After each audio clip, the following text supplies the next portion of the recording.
தெய்வம் நீ என்று உணர் யூடியூப் சேனல் உங்களை அன்புடன் வரவேற்கிறது.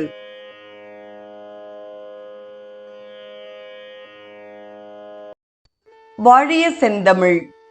அன்பு நிறை உள்ளங்களுக்கு அன்பார்ந்த வணக்கங்கள்.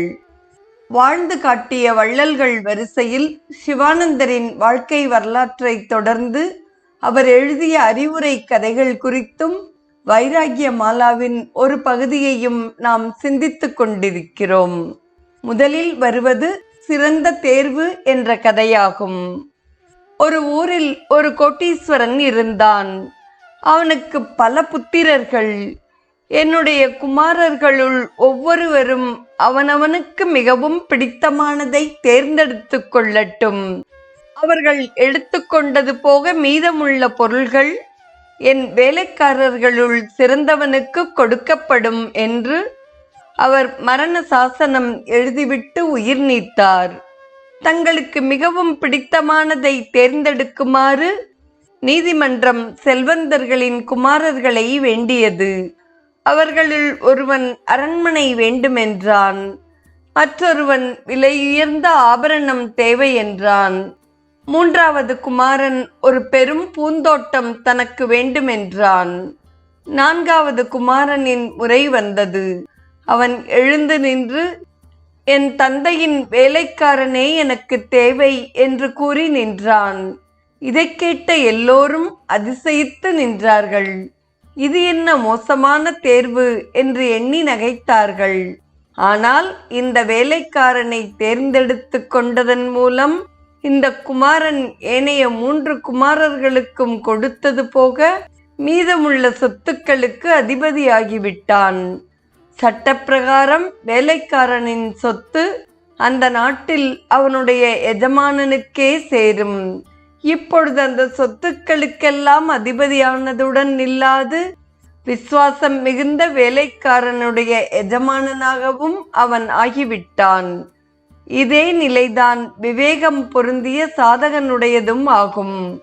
அவன் எளிய நிலையையும் பணிவு மிகும் வாழ்க்கையையும் படாடோபமற்ற உடையையும் கொண்டு விளங்க எண்ணுகிறான்.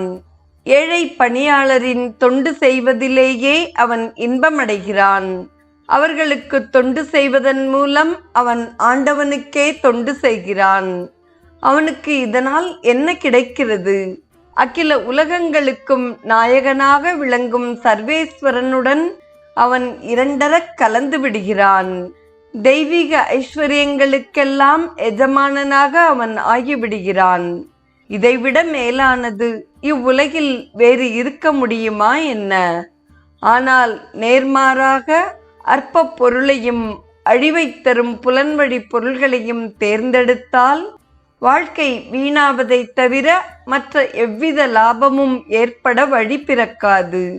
ஆதலால் ஆத்மானுபூதியை அடைய வேட்கை கொள்ளுங்கள். பேருணர்வு என்ற ஒப்பற்ற செல்வத்தை பெற நாட்டம் கொள்ளுங்கள். பின்னர் ஏனைய செல்வங்களெல்லாம் தாமாகவே உங்களை வந்து அடையும் என்பதாக கருத்துடன் கூடிய இக்கதையை நிறைவு செய்கிறார் நம் குருதேவர் சுவாமி சிவானந்தர். தொடர்வது வைராகியமாலா என்னும் ஆங்கில நூலிலிருந்து ஏமாற்றுகின்ற மாயையை பற்றி டெல்யூடிங் மாயா என்ற தலைப்பில் சுவாமி சிவானந்தர் கூறும் கருத்துக்களை அப்படியே உங்களிடம் விளம்புகிறேன். Maya's polish. Maya is the greatest artist. She is the greatest juggler also. Her tricks worldlings can hardly detect. She deludes the passionate and the unconscious. She hides the real and makes the unreal appear as real. She is illusory power of the Lord. She projects this world for his Leela.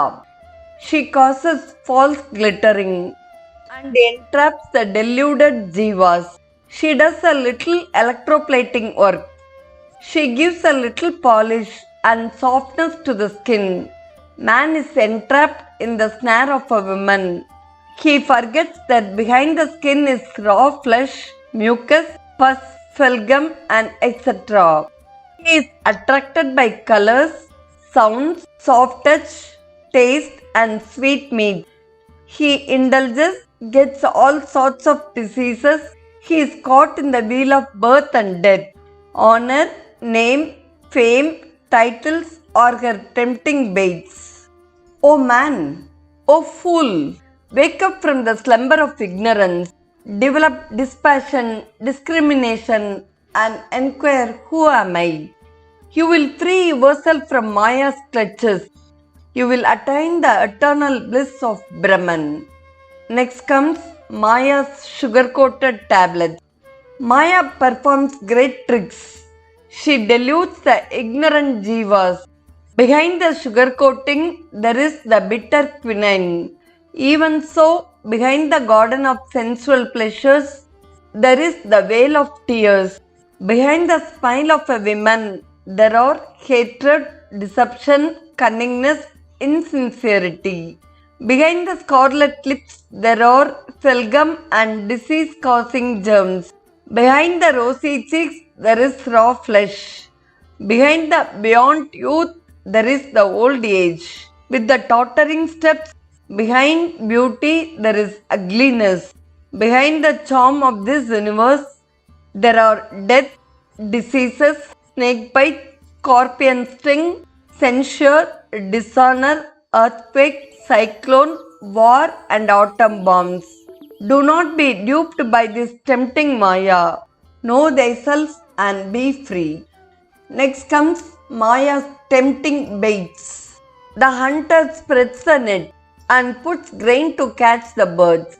He spreads grains not out of compassion. He wants to seize the birds. The fisherman gives for the fishes something to eat. He does this not to appease their hunger, but because of his motive to catch them. The birds and fishes are caught now on account of their greed. Even so, Maya tempts the ignorant jivas. A little coating of sensual pleasure over intense pain-giving objects, a little sugar coating over the ever-bitter quinine pills is Maya's bait.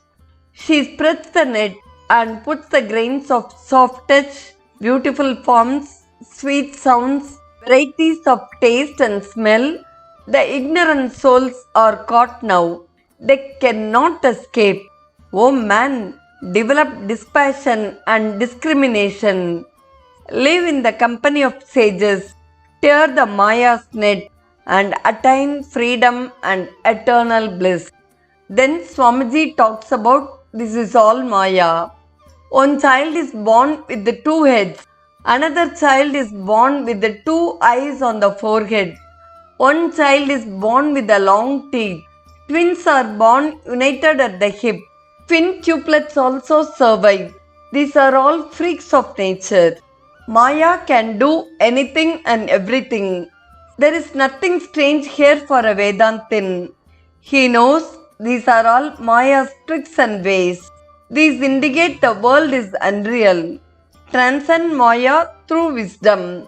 Attain the one living reality, Brahman, and be happy forever.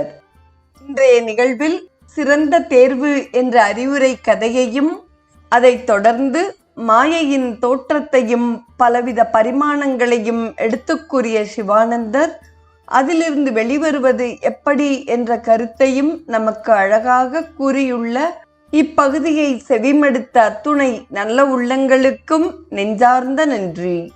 மீண்டும் நாளைய நிகழ்வில் இணைவோம். வாழிய செந்தமிழ்.